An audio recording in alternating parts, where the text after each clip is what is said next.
Wir leben im Moment in schwierigen Zeiten.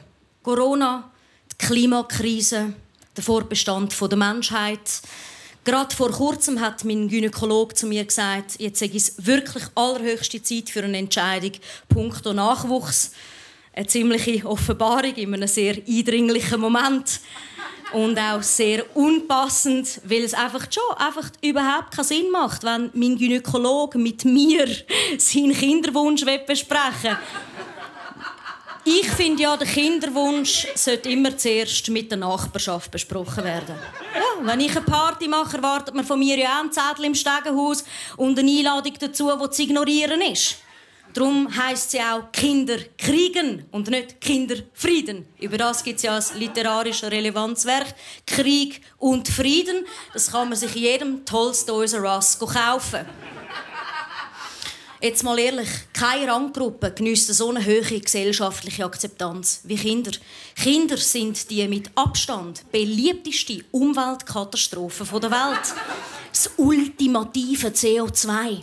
Sie sind so beliebt, dass nicht einmal Greta Thunberg auf sie losgeht. Ja, weil sie nämlich genau weiss, dass sich früher oder später Kinder von diesen Veloanhänger gegen den CO2-Ausstoß werden auflehnen. Ja. Aufstand kommt immer von unten. Von den Kindern, von den Grünen, die am Auspuff von den Offroader platziert sind, wo sie schon als Kleinkind Dreck müssen fressen. Und gegen den gehen sie dann am Friday for Future demonstrieren und röcheln aus ihren Arschmalungen raus. We want climate justice now. Ich habe ja nichts gegen Kinder. Sie sind für mich halt ein bisschen so, wie wenn man einen Film nicht gesehen hat und über den reden alle. Und je mehr alle darüber reden, desto weniger habe ich Lust, ihn zu sehen. Was ich dafür sehe, sind die Gesichter von diesen Eltern. Und da muss ich einfach sagen, nein, auf so einen Zombie-Film habe ich ganz sicher keine Lust. Schon gar nicht auf die Kinderausrüstungen, wie eben die Veloanhänger, die österreichischen Keller auf Rädern mit 130 Verschlüssen. Da wundern sich die Eltern noch, warum sie ein Schreikind haben.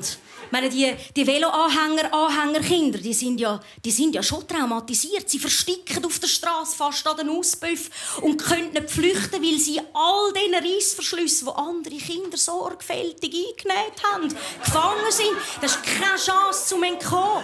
Das Schlimmste daran sind aber die Farben. Neongelb, Gäckeli-grün, ultraviolett. Ich meine, da hat sich niemand überlegt, wie es vielleicht so einem armen Fahrschüler geht, der vielleicht im Strassenverkehr noch unsicher ist. Ich meine, wenn da plötzlich so ein Space-Igloo auf Rädern neben dir auffährt, verschrickst du so dermassen, dass du direkt hinfährst.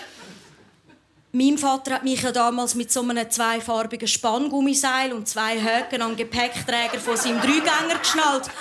Und das hat tipptopp gelangt für eine Fahrt um den Zürichsee. Aber heute geht das natürlich nicht mehr. Nein, heute musst du dein Kind in so einen Minicamper rein tun, wo irgendwie das ganze Kinderzimmer drin Platz hat. Und das, obwohl du heute als Frau alles kannst werden, was du willst. Sogar Prinzessin. Oder Kanzlerin. In beiden Fällen bist du am Schluss die Mutti. Wobei ich da schon sagen möchte, trotz ein paar Bretter vor dem Kopf hat also Angela Merkel im Vergleich zu der Prinzessin Diana die Mauer überlebt.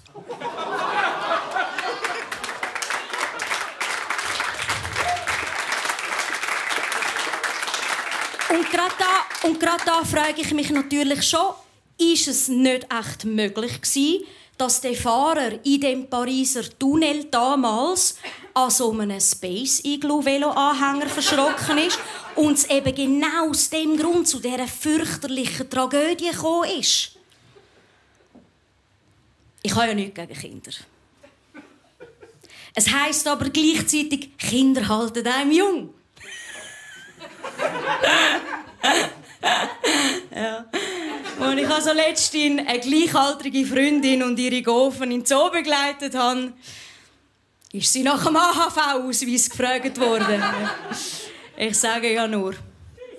Aber es ist ja kein Wunder. Bei all diesen Kindergeburtstagen, Taufen und Babyshowers. Was ist eigentlich ein Babyshower? Waterboarding für Schwangere? Nein, das tönt ja schon so, als gehöre es verboten. Babyshower. Das tönt ja fürchterlich. Ich will es gar nicht wissen. Vielleicht werde ich es ja mal wissen, vielleicht aber eben auch nicht.